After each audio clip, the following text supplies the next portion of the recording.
Good afternoon, everyone.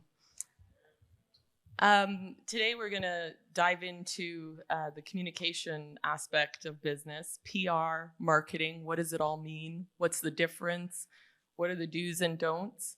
I'm joined today by two very seasoned professionals. First, Fennella Bruce, media consultant. Fennella is a veteran television producer-writer at the helm of FKB Media Solutions, a media consulting company, and FKB Media Productions, Inc., a television, live stream, and film company. She has produced Canada's morning shows, Your Morning and Canada AM, and worked as a senior writer-producer at CTV News Channel, CTV National, CP24, City TV, and BET. Fennella taught media theory at Centennial College and is a member of Women in Film and Television Toronto Foundation Board. Welcome, Fennella Bruce, to the stage.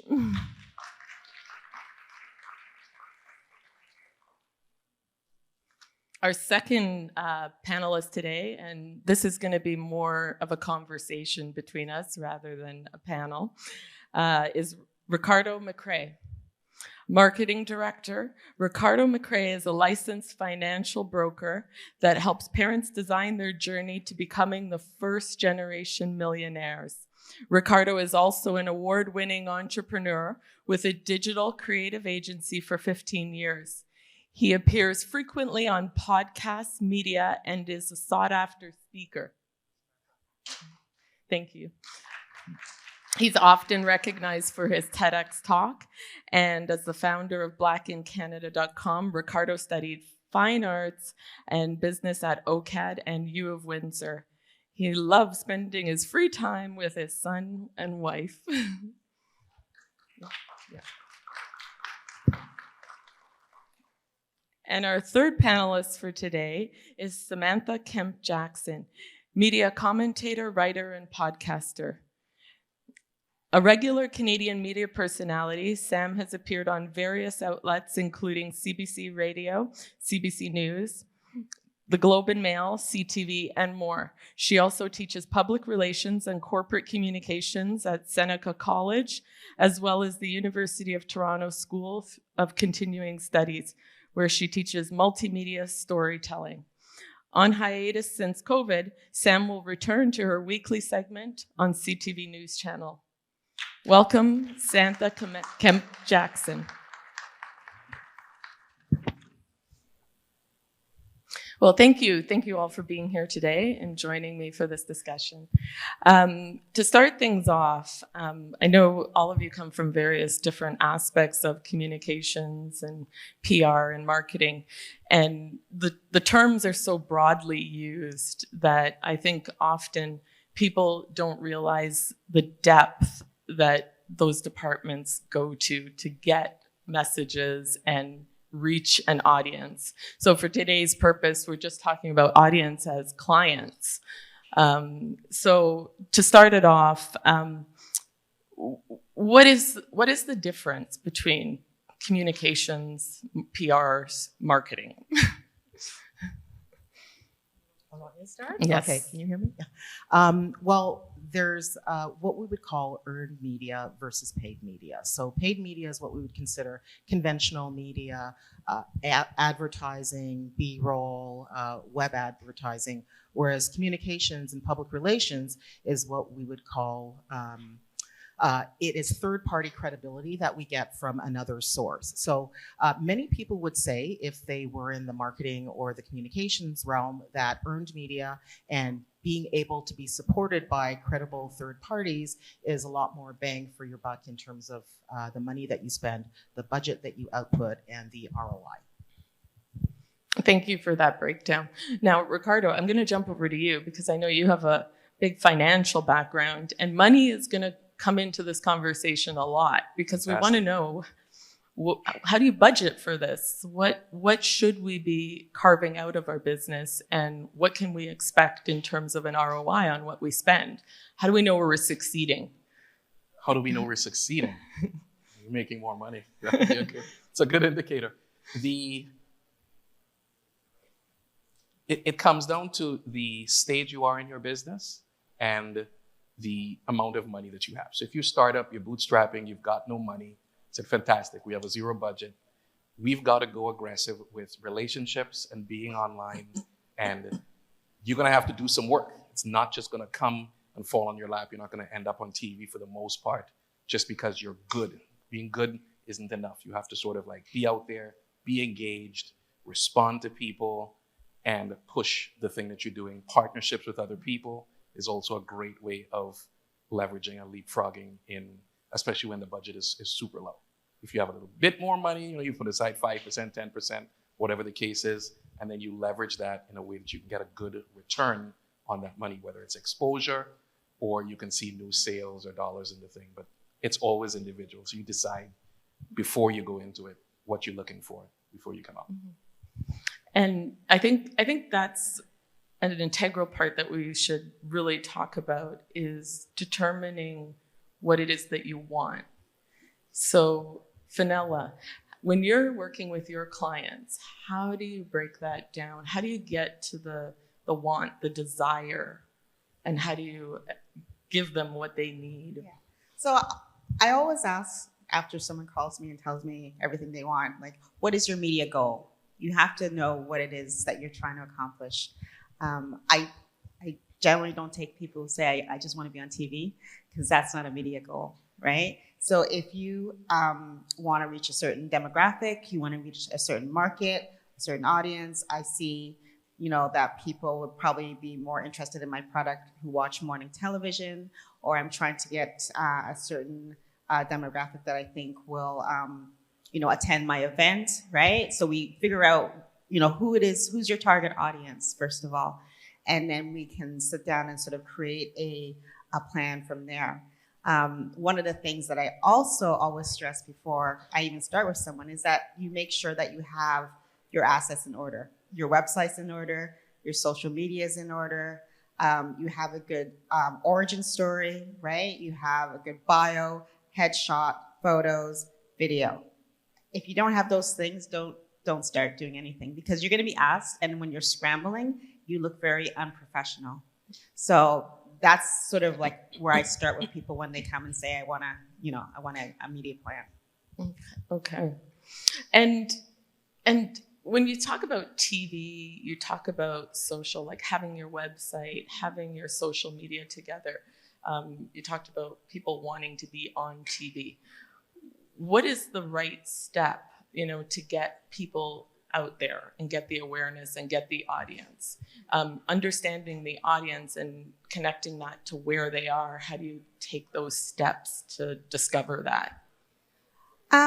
First of all, it's really a discussion about who you are, right? Who you are, what your product is, what your event is, what it is that you have to offer. Not everything is a media story. I'm sorry to say that, but not everything is going to be of interest. And I unfortunately have had to tell people that, right? I don't take on things that I honestly know it's not going to get any coverage, right? So you definitely have to look at, like I said, what your origin story is, right? And what it is, what's the news hook? What's going to grab the attention?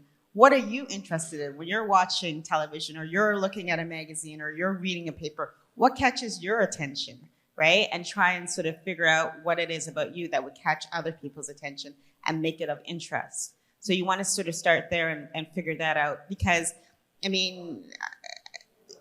we're all entrepreneurs. People have stores, or open stores all the time. People have, candle stores or hair products or whatnot. What makes yours stand out? What makes yours different? I think when I just thought about candle stores, I was thinking about Rachel Rickards, right? Real Talk Candles. Mm-hmm. She's has blown up, right? I have the cancer one at home. Right? And candles have been around for how long, right? Like there's candles everywhere. Yeah. But she had a great story. She had a great messaging, great branding, and that got people's attention. And she has a great personality, mm-hmm. right? So she had a good story. So you have to sort of figure out what yours is and put that together and package that first. And maybe this goes to all of you, but if people aren't ready, like if people have maybe the social together, if they've got some of the package, but maybe they're not ready for that full, media exposure or to be talking to the media and things like that, what are some strategies to build them up to that? I'll just be really quick. I always suggest that people start with things that aren't intimidating. So start with community, right? Community paper, digitals, bloggers, and get your practice there. Like, don't start with CBC National News, right? If you've never done an interview, right? I mean, you can, but get some media training so that you have your key messages and you hit your points and you don't waste that opportunity. But start, with smaller, attainable outlets and get some experience there, and then, move out. Oh, just going to say that it's really important that if a client or if somebody is going to go in front of media, that they are media trained and they understand how to give a really compelling soundbite, how to understand or how to convey their messaging, their key messages out to their audiences. Because many times, as it's been said, people will say, oh, I want to be on TV, oh, I want to be on the radio, I want to be, in the news. But what is it exactly that you're going to say? What is your discerning comment or your unique value proposition that's going to get people to say, oh, wow, I really want to listen more to that person, or, oh, wow, I really want to go to their website. So I think that's the first step. I also think that from either perspective, whether you're the communications or marketing person or you're the small business that wants to get on, I think you have to manage each other's expectations. So what that means is that, if somebody comes to me, if I'm doing communications consulting or PR for them or something, and they say, oh, I want to be on the cover of the Globe and Mail, well, that's a viable possibility depending on what your product is, what your service is, what the story is. Is the story compelling? And as it's been said, would you like to read the story about yourself? If not, then it's not compelling. So I think it's about understanding the process, being media trained, having those key messages, those sound bites that work, and managing the expectations. Thank you. Go ahead, Ricardo. The media, I believe, should fit the stage that you're at. To echo the sentiments the other lady shared, it's very hard to go from zero to national news unless you're doing something you shouldn't be doing, or you're incredibly amazing, and everybody will know.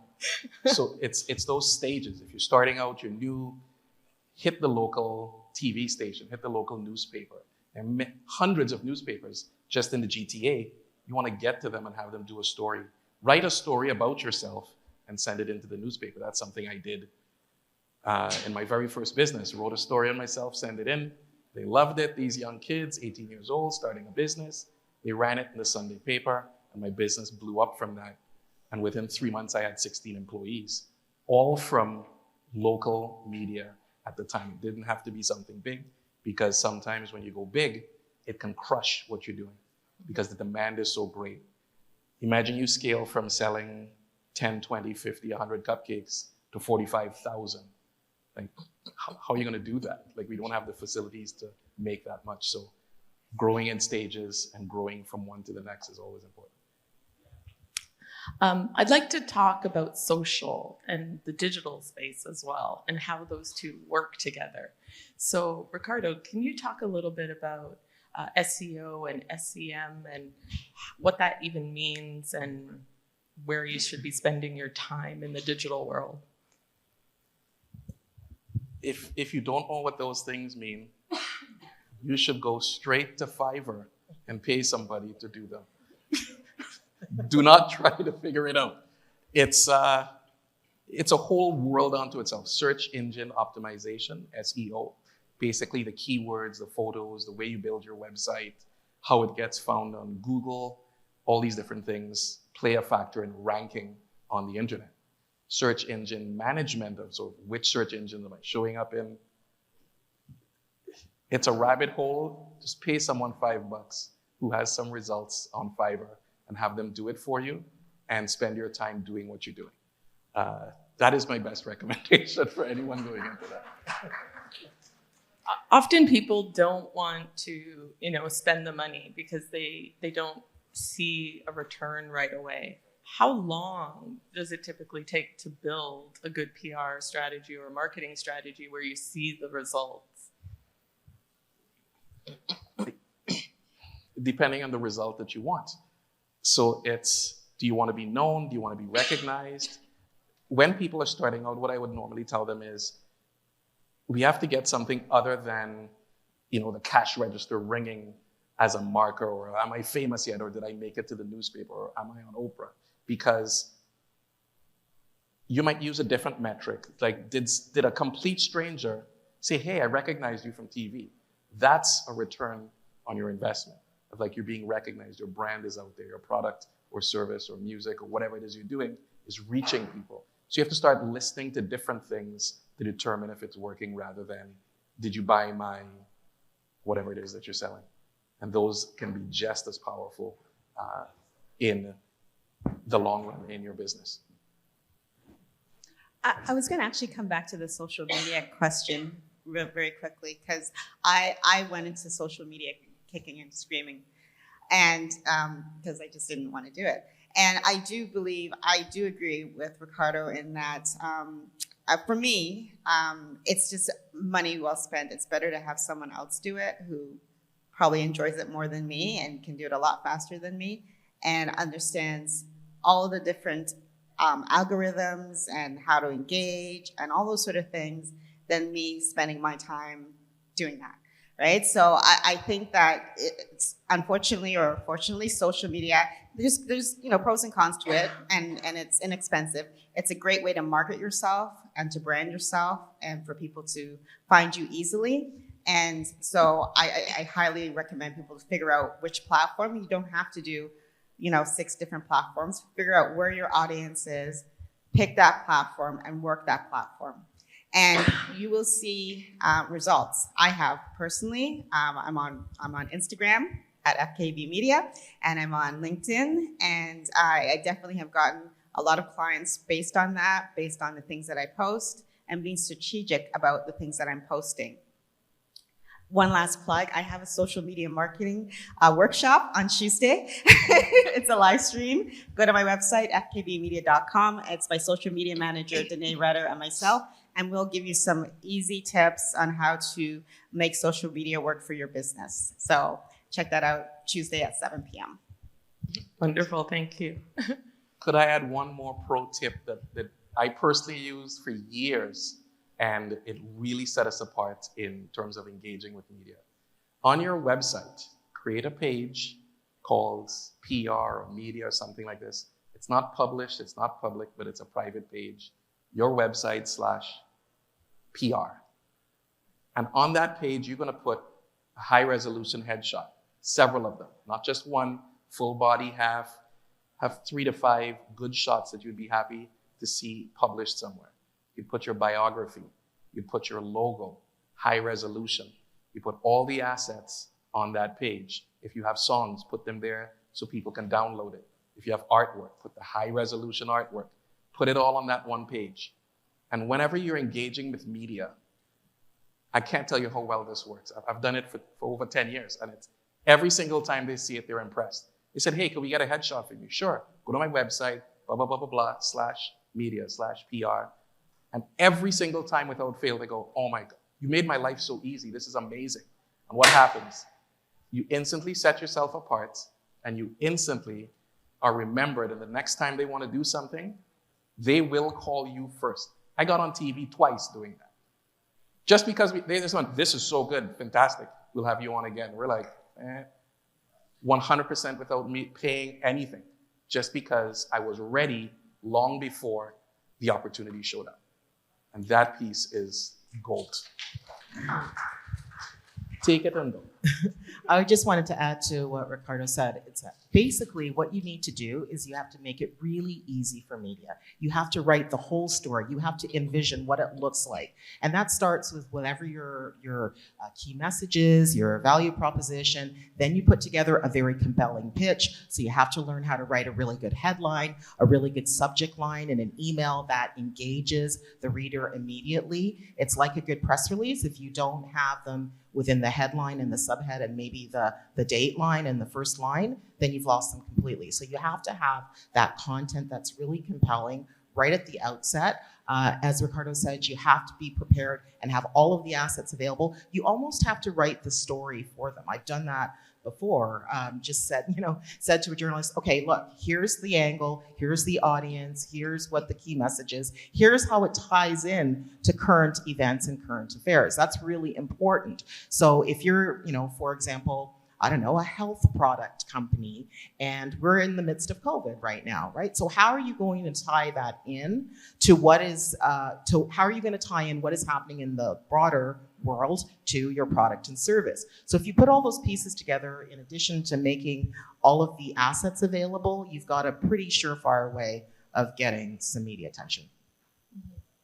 And when you're talking about tying things into a current event, that brings up a good point here, because how much of your media should be reactive? Like, how much of your media planning and PR planning should be reactive, and how much should be pre-thought out and planned? Well, I encourage people to do a couple of things. Watch the news. So understand what's happening in the news cycle.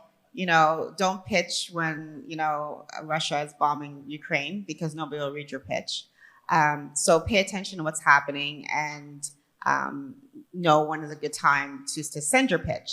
Secondly, a calendar. There are certain times of the month that certain stories will always be done. February's Valentine's, love is in the air. May's Mother's Day. September's back to school. So they're looking for certain things at certain times of the year, and you'll get more traction pitching Christmas gifts, great gift ideas, etc. So look at the calendar and see where your product or your expertise or whatever it is you're pitching fits in, and pitch it around that time. Black History Month. They're always looking for stories. February 1st, because they don't realize February's coming until February 1st. And they're always looking for those stories. So be ready. Be ready with your story to get in there, because that is prime time for the Black community. Great.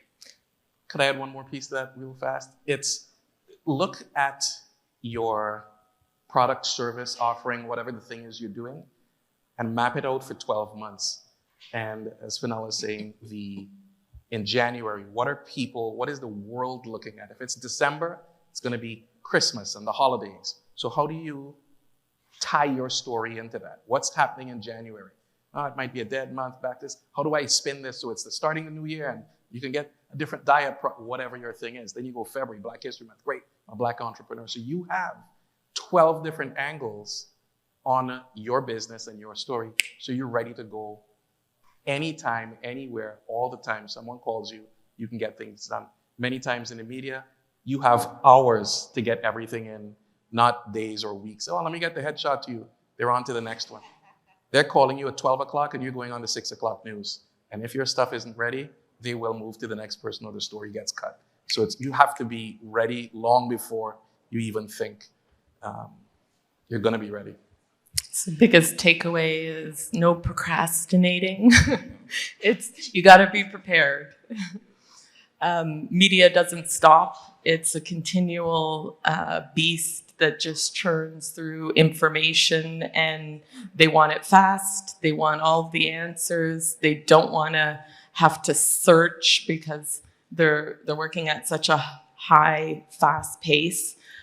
So the more prepared you are, the better off you'll be. And the other thing is that actually a lot of media houses are understaffed now. So they are looking for easy peasy, anything that they can.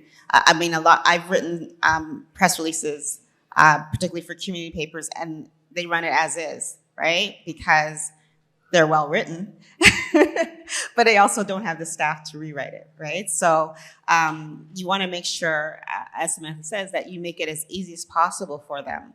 And you're more likely going to get picked up, right, when everything is just laid out there and readily available. One other trick that I tell people as well, particularly for television, because that's my background, and I tell people this, make sure you create your own B-roll, right? So when someone is being interviewed and say they're talking to me, I'll just use me as an example about my company, and I'm talking about FKB Media Solutions, and these are some of the some of the services that we offer.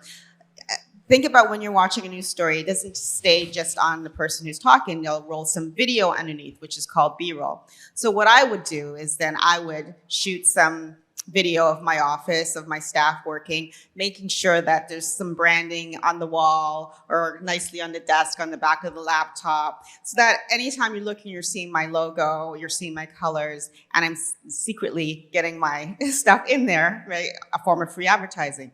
And so you have that ready, because I've had clients who are on talking about their organizations, for example, and they don't have any video of their organization or the things that they're doing. Say they're working with young people, and they don't have that. And so then you're relying on the media house to pull some file viz that may not even match what you're talking about, but this is what they're going to try and use, or just use, if they're talking about children, just use feet. I let them, I hate this, but the children's feet running in a playground, right? Or something like that. You're not seeing the rest of their bodies because they can't show them.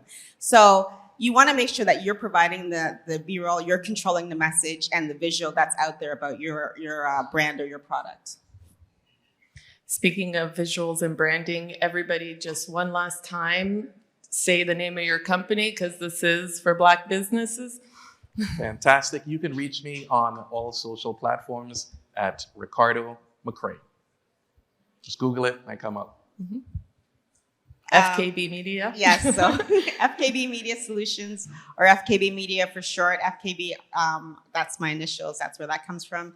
And that's my media consulting company. So I'm on Instagram at FKB Media. I'm on Twitter at FKB Media. That's I'm just there because I'm there. It's not one of my favorite platforms. And then I'm on LinkedIn under Fennella Bruce. And I, as mentioned, I have now a production company, which is FKB Productions Inc. So you'll be seeing a lot more about that in the near future. Mm-hmm. Oh, and I'm generally under my name on social media, Samantha Kemp-Jackson. On Twitter, I'm at SamKJ27. On Instagram, the same, at SamKJ27. My company technically is Triple M Communications, but I mostly post under my name. And I'm on LinkedIn with just my regular name and all the other platforms. So Google and you can find me. Sorry, can I add one more thing? Sorry, because I just do so much. Okay, I'm starting a YouTube channel next week, so you'll find me on YouTube, and I am doing Media Releases 101. So check that out next week, Wednesday. And if you go on my website, fkbmedia.com, I have a newsletter, and that comes out once a week, and it also has worksheets, information about media. And on my website, there is a drop-down called Media Releases, where I post all of my media releases that I've sent out that have gotten coverage, so you can see them, how they're written, and you can use them as examples or templates for your media releases. Thank you. So there you have it, the experts in PR, communications. And if you're in need of any support, do reach out to them. A professional can make all the difference in the world. Thank you so much. Thank you. Thank you for having us.